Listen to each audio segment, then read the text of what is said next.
Hello out there, and welcome back to everything you need to know about Mage Knight board game. Look how close this game is to being ready, being played. I can almost imagine sometime in the not so distant future playing this game with the setup just like this. We are looking at the enemies that you will be facing in Mage Knight board game, and as alluded to earlier, you will be facing monsters. Monsters are to be found when you enter any adventure site, a dungeon, a tomb, spawning ground, monster den, sometimes in an ancient ruins. There's a lot of ways to find a monster, and we've already seen one example of how a monster can be summoned if the orc summoner gets him.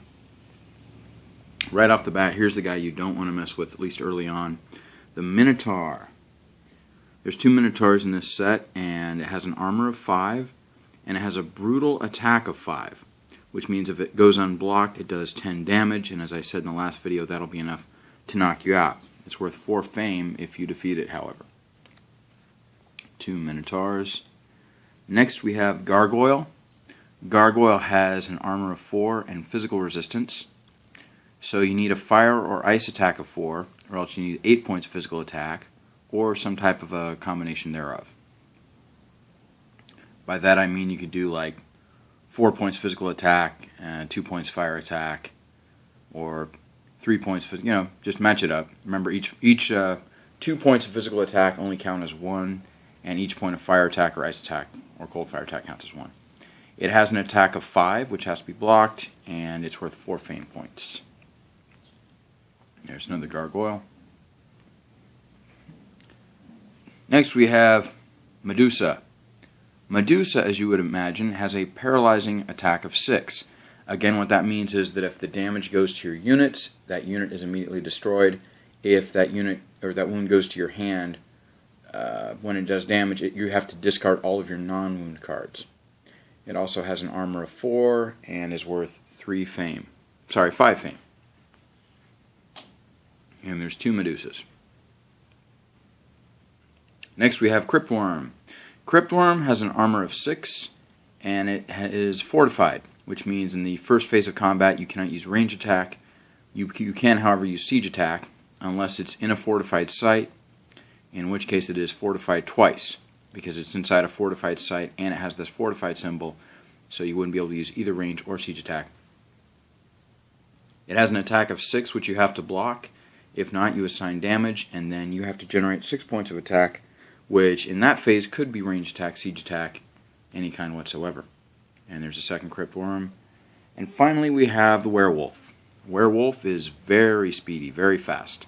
So it has an attack of 7, and it has swiftness, which means you need to generate 14 points of block, or else you'll get 7 points of damage. It has an armor of 5, and it is worth 5 fame points. So as you can see, they're pretty tough. They're not extremely difficult, not as bad as the Draconum, but they are pretty tough nonetheless. Now we're going to look at the Garrisons. When you attack a keep, the keep is going to be monitored by a Garrison. These are the guys going to be guarding the keep.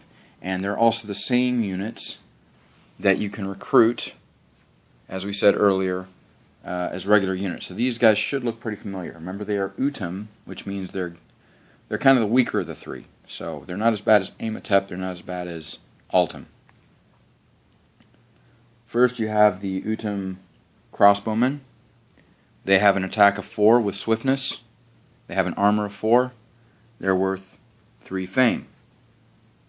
And you're going to have 3 of those. There's a second one, and there's a third one. Next you have 3 Utum guardsmen.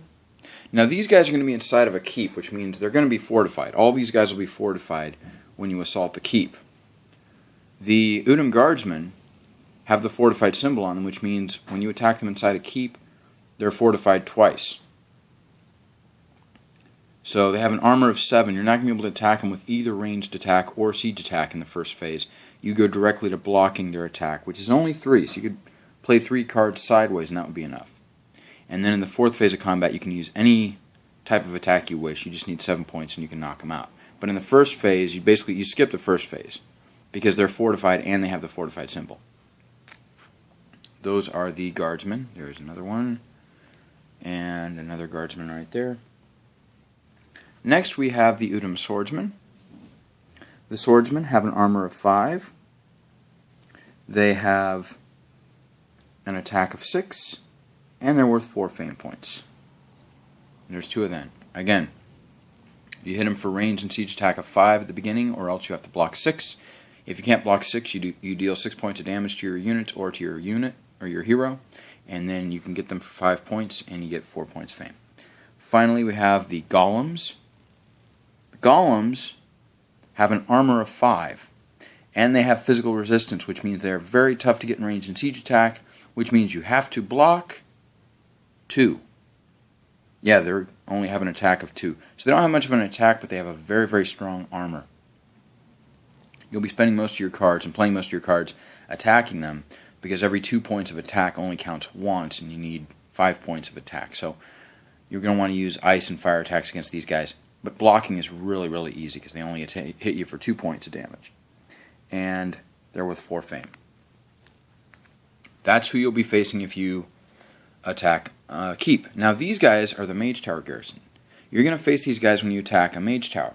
If you decide to burn down a monastery, the monks panic, they run for the nearest Mage Tower, and they summon these guys, so these guys will be who you face should you decide to burn down a monastery. So let's take a look at them. They're a little tougher than the Keep Garrison. First we have the monks. The monks have an armor of 5 and a poisonous attack of 5. Remember, that means if you deal damage, you deal 5 points of damage, and for every wound you take to your hand, you put another one in your discard pile. Also, if you wound one of your units, you wound it twice from this attack. There's another monks. Then we have illusionists. Notice illusionists also have this monster symbol here.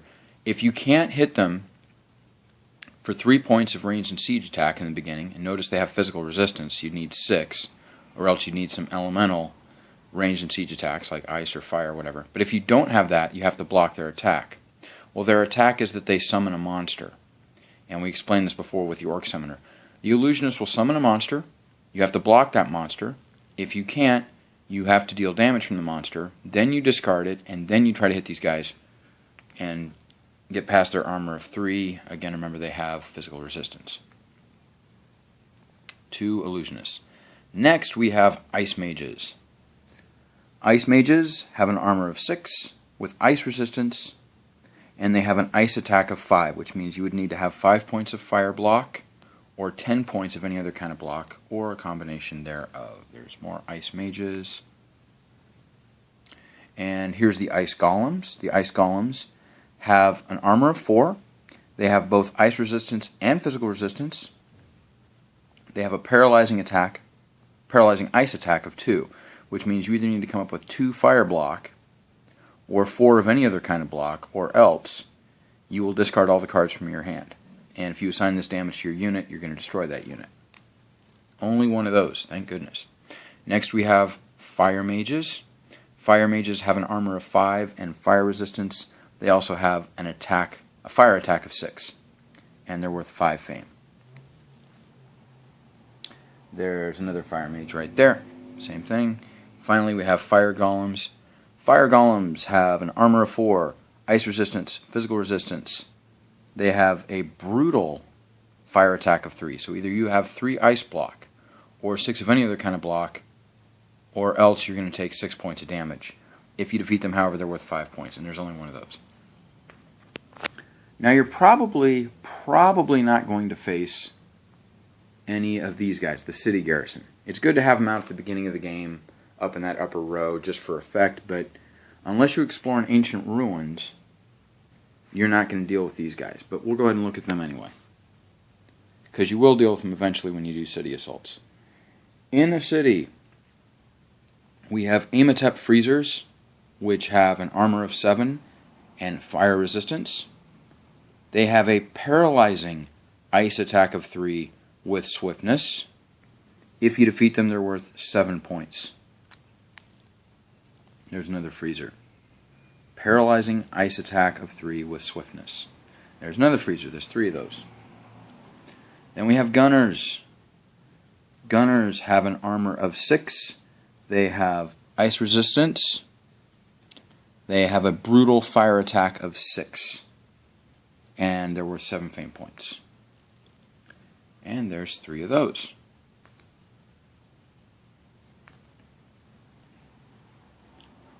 Next we have Altum Guardsmen. These guys are tough.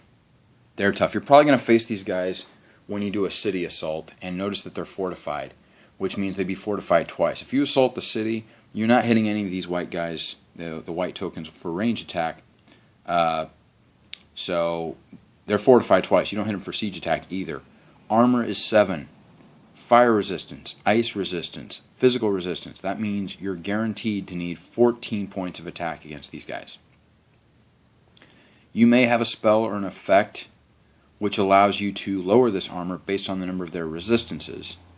For example, Tovak has a skill called Shield Mastery, which lowers the armor by 1 for each of the resistances.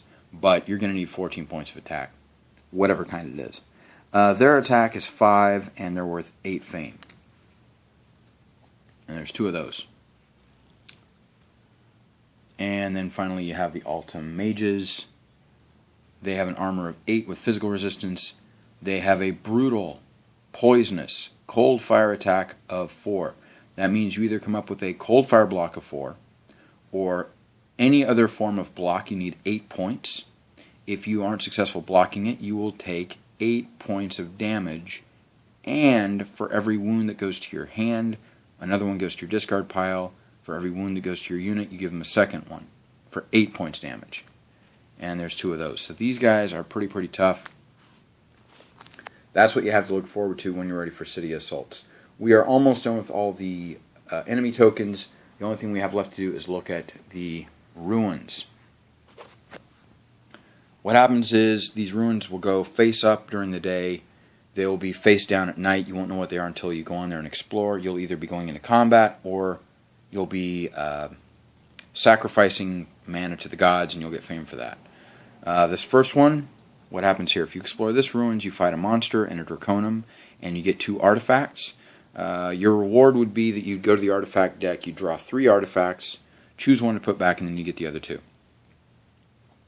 If you explore this ruins, you will fight an Orc Marauder and a Draconum. Your reward will be that you get an artifact and an advanced action. The advanced action comes out of the advanced action offer. Any of those 3 is yours. The artifact, you draw the top 2, pick one and put the other one at the bottom of the deck. If you explore this ruins, you will fight. Here's the only time in the first scenario where you'll actually face one of these city tokens. If you happen to explore this ruins, you will face a city garrison and a keep garrison. Your reward is you will get an artifact and a spell. You already know how to get the artifact, the spell, you just pick one out of the spell offer. This ruin, you fight a keep garrison and a monster. Your reward is an artifact. If you explore this one, you face a keep garrison and a mage garrison. Your reward is a unit. You can just grab a unit and that's your reward. Hopefully you have a free command token, because you have to have one to get another unit. This one, you face an Orc Marauder and a monster. Your reward is an artifact. This one, you face 2 Orc Marauders, and you get 1 crystal of each color. I should also mention that when you face these guys, you can use range and siege attack as much as you want to knock both of them out. If you don't, you have to block each of their attacks separately. You need to block them from 2 different sources. So if you have more than enough block for this guy, well, I'm sorry, that's all the block you get for this guy. For this guy, you start at 0. You need to find it from somebody else. And this one, you fight a monster and a mage garrison. You get a spell, and you get 1 crystal of each color. And then finally, if you have 3 mana, either because of crystals or mana tokens or the mana dice, 3 red crystals or 3 red mana, you get 7 fame. You explore this one and you have 3 blue mana, you get 7 fame. Explore this one with 3 white mana and you get 7 fame. And this one, if you have 3 green mana, you get 7 fame. You explore those. And again, you can use the crystals in your inventory. If you have a card that gives you a mana token, you can take a mana token. And if you can use 1 mana die, that can be the third of those crystals. So that's how you explore ruins, and that's also how you do combat with multiple enemies. That was a lot to cover, but now you are absolutely ready for combat. My suggestion for training for combat would be take a basic deck like this, maybe mix in 1 or 2 advanced actions, maybe throw in a spell if you want to, and shuffle it up, draw 5, 6, or 7 cards, and then draw one of these at random and go through what you would do to either hit it for range and siege attack, keeping in mind the fortification, keeping in mind the resistances. If you're not able to do so, try to block it, keeping in mind any special abilities, keeping in mind any elemental attacks, and then try to attack it, and just see how you do, see if you understand it. Remember, you can always play any of these cards sideways for move 1, influence 1, attack 1, or block 1. Like I said, just practice that, maybe grab a couple skills at random, and see what combinations you like best. Any units, use mana, whatever. But that is how combat works, and that's who you'll be fighting in Mage Knight board game. And that is the latest on everything you need to know about Mage Knight board game. When we join next time, we will go through the remaining cards and the last bit of game setup, and then be ready to play, believe it or not. Thanks for joining me for everything you need to know about Mage Knight board game. Until next time, GLHF, good luck, have fun.